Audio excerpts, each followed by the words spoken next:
英語聞き流し10分間、名作リスニング、英語テキストと MP3 ダウンロード、その他の物語は、ホームページよりご利用いただけます。88thpp.com 88thpp.com She shall play with me, said the little robber child. She shall give me her muff, and her pretty frock, she shall sleep in my bed. And then she gave her mother another bite, so that she jumped, and ran round with the pain, and the robbers laughed, and said, Look, how she is dancing with the little one. I will go into the carriage, said the little robber maiden, and she would have her will, for she was very spoiled and very headstrong. She and Gerda got in, and then away they drove over the stumps of felled trees, deeper and deeper into the woods. The little robber maiden was as tall as Gerda, but stronger, broader shouldered, and of dark complexion. Her eyes were quite black, they looked almost melancholy. She embraced little Gerda, and said, They shall not kill you as long as I am not displeased with you. You are, doubtless, a princess? No, said little Gerda, who then related all that had happened to her, and how much she cared about little Kay. The little robber maiden looked at her with a serious air, nodded her head slightly, and said, They shall not kill you, even if I am angry with you, then I will do it myself, and she dried Gerda's eyes, and put both her hands in the handsome muff, which was so soft and warm. At length the carriage stopped. They were in the midst of the courtyard of a robber's castle. It was full of cracks from top to bottom, and out of the openings magpies and rooks were flying, and the great bulldogs, each of which looked as if he could swallow a man, jumped up, but they did not bark, for that was forbidden. In the midst of the large, old, smoking hall burned a great fire on the stone floor. The smoke disappeared under the stones, and had to seek its own egress. In an immense cauldron soup was boiling, and rabbits and hares were being roasted on a spit. You shall sleep with me tonight, with all my animals, said the little robber maiden. They had something to eat and drink, and then went into a corner, where straw and carpets were lying. Beside them, on laths and perches, sat nearly 100 pigeons, all asleep, seemingly, but yet they moved a little when the robber maiden came. They are all mine, said she, at the same time seizing one that was next to her by the legs and shaking it so that its wings fluttered. Kiss it, cried the little girl, and flung the pigeon in Gerda's face. Up there is the rabble of the wood, continued she, pointing to several laths which were fastened before a hole high up in the wall. That's the rabble, they would all fly away immediately, if they were not well fastened in.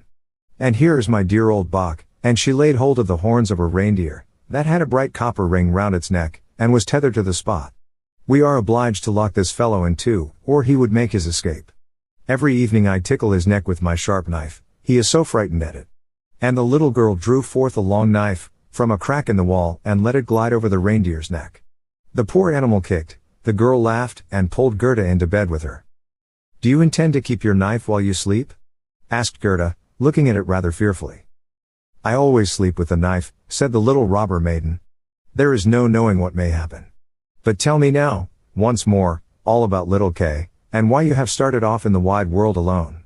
And Gerda related all, from the very beginning. The wood pigeons cooed above in their cage, and the others slept. The little robber maiden wound her arm round Gerda's neck, held the knife in the other hand, and snored so loud that everybody could hear her, but Gerda could not close her eyes, for she did not know whether she was to live or die. The robber sat round the fire, sang and drank, and the old female robber jumped about so, that it was quite dreadful for Gerda to see her.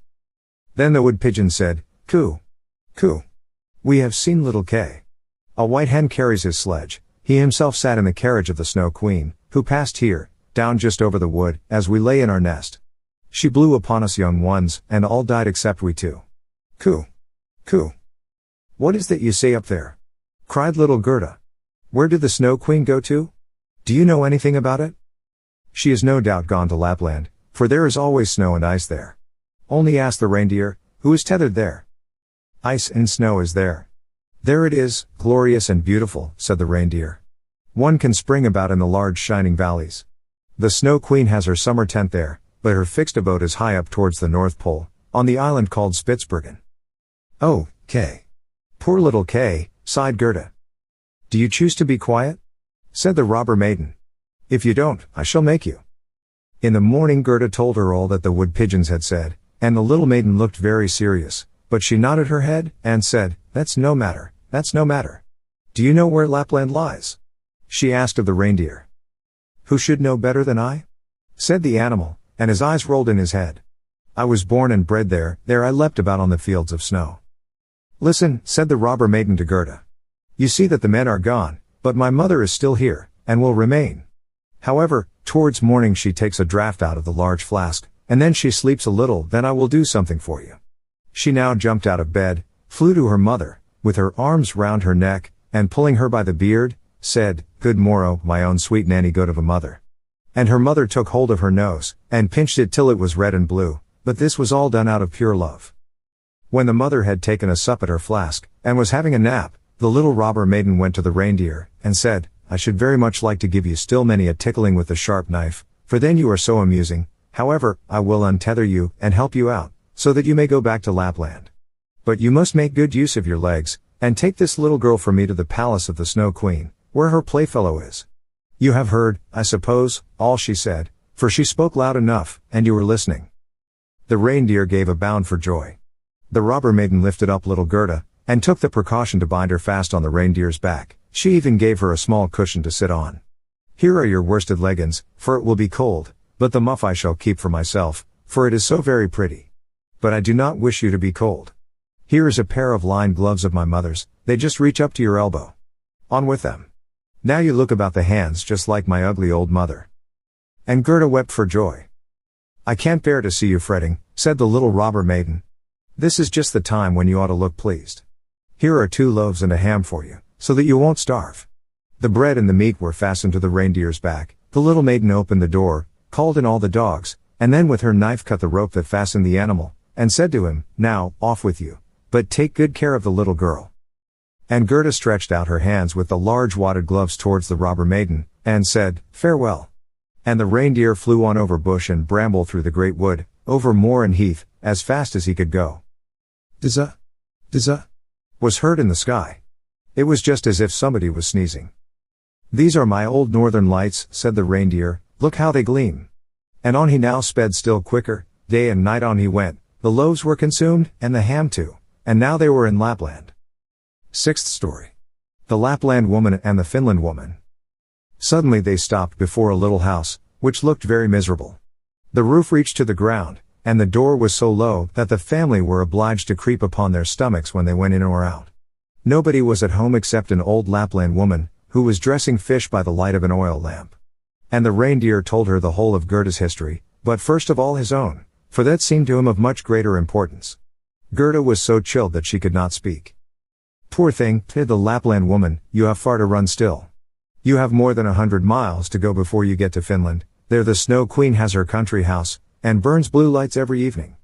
I will give you a few words from me, which I will write on a dried haberdine, for paper I have none. This you can take with you to the Finland woman, and she will be able to give you more information than I can. When Gerda had warmed herself, and had eaten and drunk, the Lapland woman wrote a few words on a dried haberdine, begged Gerda to take care of them, put her on the reindeer, bound her fast, and away sprang the animal. Dizza, dizza, was again heard in the air. The most charming blue lights burned the whole night in the sky, and at last they came to Finland. They knocked at the chimney of the Finland woman, for as to a door, she had none. There was such a heat inside that the Finland woman herself went about almost naked. She was diminutive and dirty. She immediately loosened little Gerda's clothes, pulled off her thick gloves and boots, for otherwise the heat would have been too great, and after laying a piece of ice on the reindeer's head, read what was written on the fish skin. She read it 3 times, she then knew it by heart, so she put the fish into the cupboard, for it might very well be eaten, and she never threw anything away. Then the reindeer related his own story first, and afterwards that of little Gerda, and the Finland woman winked her eyes, but said nothing. You are so clever, said the reindeer, you can, I know, twist all the winds of the world together in a knot. If the seaman loosens 1 knot, then he has a good wind, if a second, then it blows pretty stiffly, if he undoes the 3rd and 4th, then it rages so that the forests are upturned. Will you give the little maiden a potion, that she may possess the strength of 12 men, and vanquish the Snow Queen? The strength of 12 men, said the Finland woman. Much good that would be. Then she went to a cupboard, and drew out a large skin rolled up. When she had unrolled it, strange characters were to be seen written thereon, and the Finland woman read at such a rate that the perspiration trickled down her forehead. But the reindeer begged so hard for little Gerda, and Gerda looked so imploringly with tearful eyes at the Finland woman, that she winked, and drew the reindeer aside into a corner, where they whispered together, while the animal got some fresh ice put on his head. 'Tis true little K is at the Snow Queen's, and finds everything there quite to his taste, and he thinks it the very best place in the world, but the reason of that is, he has a splinter of glass in his eye, and in his heart. These must be got out first, otherwise he will never go back to mankind, and the Snow Queen will retain her power over him. But can you give little Gerda nothing to take which will endue her with power over the whole? I can give her no more power than what she has already. Don't you see how great it is? Don't you see how man and animals are forced to serve her, how well she gets through the world barefooted? She must not hear of her power from us, that power lies in her heart, because she is a sweet and innocent child. If she cannot get to the Snow Queen by herself, and rid little K of the glass, we cannot help her. 2 miles hence the garden of the Snow Queen begins, thither you may carry the little girl. Set her down by the large bush with red berries, standing in the snow, don't stay talking, but hasten back as fast as possible. And now the Finland woman placed little Gerda on the reindeer's back, and off he ran with all imaginable speed. 英語聞き流し10分間、名作リスニング、英語テキストと MP3 ダウンロード、その他の物語は、ホームページよりご利用いただけます。88thpp.com 88thpp.com